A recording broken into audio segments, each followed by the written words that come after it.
ജനനേതാക്കളും ഭരണകർത്താക്കളും വിവാദത്തിൽപ്പെടുന്നത് ജനാധിപത്യത്തിൽ സ്വാഭാവികമാണ്. പക്ഷേ സർക്കാർ തീരുമാനങ്ങളും നയങ്ങളും നടപ്പാക്കേണ്ട ഉദ്യോഗസ്ഥരാണ് ഇപ്പോൾ തലക്കെട്ടുകളിൽ നിറയുന്നത്.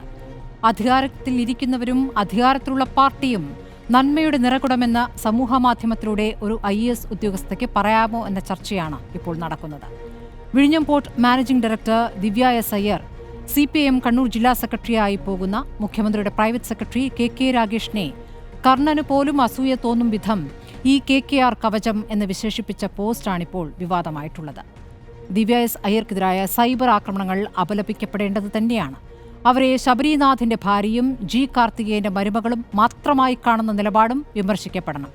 എന്നാൽ ഒരു സിവിൽ സർവീസ് ഉദ്യോഗസ്ഥയ്ക്ക് വേണ്ട ഔചിത്യം ദിവ്യ എസ് അയ്യർ മറന്നിട്ടുണ്ടോ?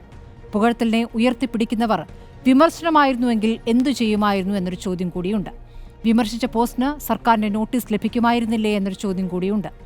നന്മയുള്ളവരെക്കുറിച്ച് നാലാളോട് പറയാൻ പ്രയാസം വേണ്ട എന്ന മറുപടി നൽകുമ്പോൾ സർക്കാർ നന്മ കൊണ്ട് മഴയും വെയിലുമേറ്റ് 67 ദിവസമായി സെക്രട്ടേറിയറ്റിന് മുന്നിൽ കഴിയുന്ന പാവം പെണ്ണുങ്ങളെയും ദിവ്യ എസ് അയ്യർ കാണേണ്ടതല്ലേ? ADGP അജിത് കുമാറിന് ക്ലീൻ ചിറ്റ് നൽകിയ റിപ്പോർട്ടിൽ മുഖ്യമന്ത്രി ഒപ്പുവെച്ച ദിവസം കൂടിയാണ് ഇന്ന്. പാദസേവകർക്ക് നല്ല കാലമോ എന്നതാണ് ചോദ്യം.